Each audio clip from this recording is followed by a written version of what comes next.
నేను యేసన్న గారి గురించి ఒక మాట విన్నానండి, మీరు కూడా వినే ఉంటారు. ఆయన మరణ పడకలో ఉండి మంచాన పడి రోజు రోజుకి బలహీన పడిపోతూ చిక్కి శల్యమైపోయాడట.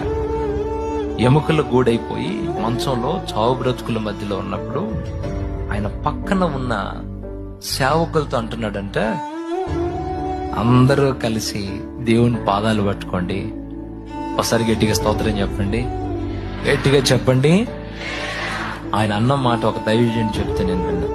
అందరూ కలిసి యేసయ్య పాదాలు పట్టుకొని ఒక్క అవకాశం ఇవ్వమని కోరండి. ఈ ఒక్క రౌండ్ నన్ను బ్రతికించమని అడగండి.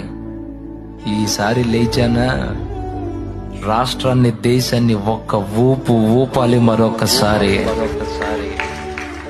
యేసయ్య కొరకు కదిలించాలి ప్రాంతాలని, సాతాను కోటలు కోల్చాలి. అడగండి.